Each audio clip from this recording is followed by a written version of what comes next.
You're not lazy. The task you've been avoiding is quietly costing you money, and your brain is the reason you can't start. For decades, you've been told procrastination is a problem of time management, of willpower, of discipline. That's not just wrong, it's the exact reason it keeps draining your future. The latest neuroscience reveals something far more disturbing.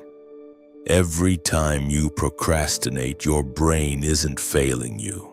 It's protecting you from a feeling you can't afford to face. And the more important the task, the higher the price you pay to avoid it. Stay until the end, because the final discovery, the one that contradicts every productivity book ever written, will change how you see every deadline and every dollar you've ever lost. But here's where it starts to break.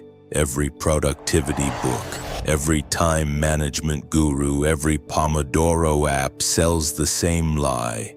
If you just structured your time better, you'd stop procrastinating. Dr. Tim Pychyl, who spent over 20 years studying procrastination at Carleton University, ran the data and found the opposite. Procrastinators don't have worse time management skills than non-procrastinators. In some studies, they had better awareness of how long tasks would take. They knew exactly what to do. They knew exactly what delay would cost them, and they still didn't do it. His collaborator, Dr. Fuschia Sirois at the University of Sheffield, then asked the question that broke the field open. What do procrastinators have in common, if not poor planning? The answer was emotional regulation. Procrastinators don't avoid tasks, they avoid feelings. The discomfort, the boredom, the anxiety, the self-doubt that the task triggers. The task is just the trigger. The real enemy is what you feel when you imagine doing it. This single shift in framing changes everything. Because if procrastination isn't a time problem, no time hack will ever fix it. And no time hack will ever stop it from costing you. And this is the part that makes it nearly impossible to fix on your own. When you face a task that triggers a negative emotion, even a small one, your limbic system activates within milliseconds. The limbic system is the ancient, emotional part of your brain. It's faster, older, and far more powerful than your prefrontal cortex, the part responsible for planning, willpower, and long-term thinking. Neuroscientist Antonio Damasio has shown for decades that emotion isn't separate from decision-making. It precedes it.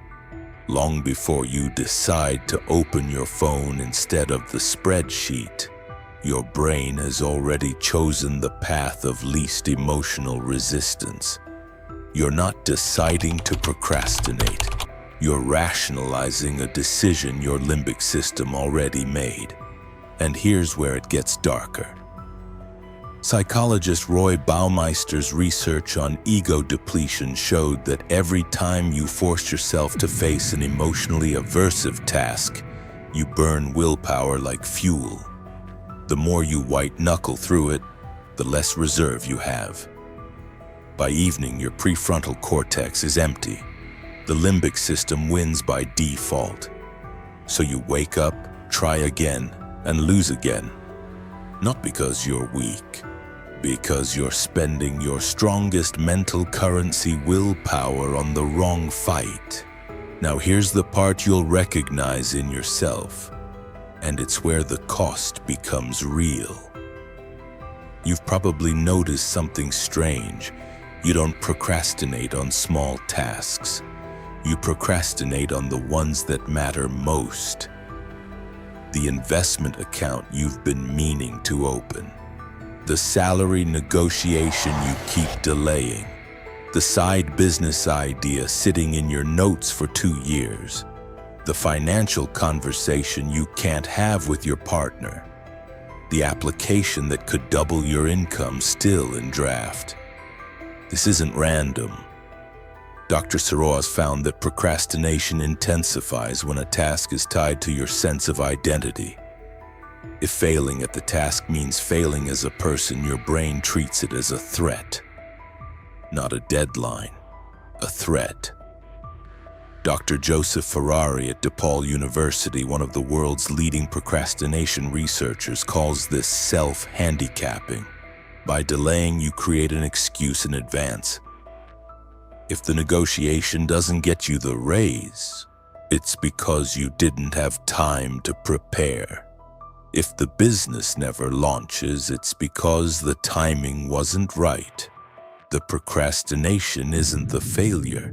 It's the insurance policy against feeling like one. That's why the more financially important the task, the harder it is to start. Your brain isn't avoiding work. It's protecting your self-image, and the bill arrives in your bank account every month in the form of opportunities you didn't take. But here's the discovery that breaks the entire pattern. When most people fail to follow through, they punish themselves. Self-criticism. Shame spirals. Why am I like this? The assumption is that self-discipline requires self-harshness, that being hard on yourself will produce a different result next time.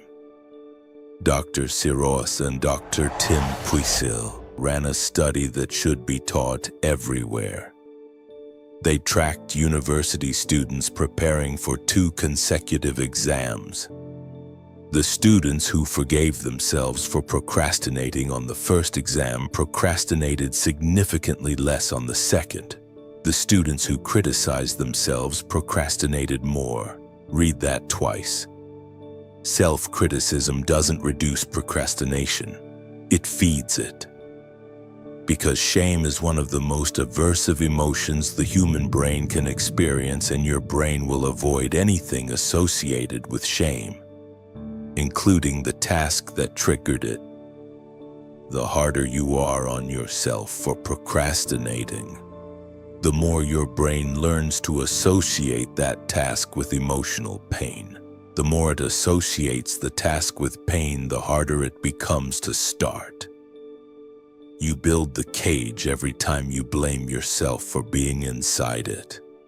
And while you stay in that cage, the opportunities, the income, and the years keep walking past you. Here is what changes everything once you understand it. Procrastination is not a character flaw. It's not a discipline issue. It's not even a productivity problem. It's a self-protection system that worked perfectly for a brain that evolved to avoid emotional threats, not to write reports, build wealth, or finish dissertations. Every dollar you've lost to procrastination wasn't lost to laziness. It was paid out voluntarily as the price your brain demanded for emotional safety.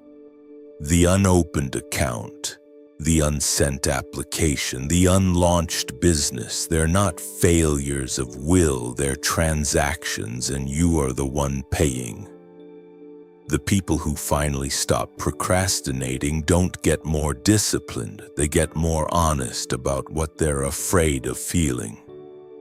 They name the emotion underneath the avoidance, fear, inadequacy, overwhelm, shame, and the task stops being a threat. It becomes just a task again. That's the part nobody tells you.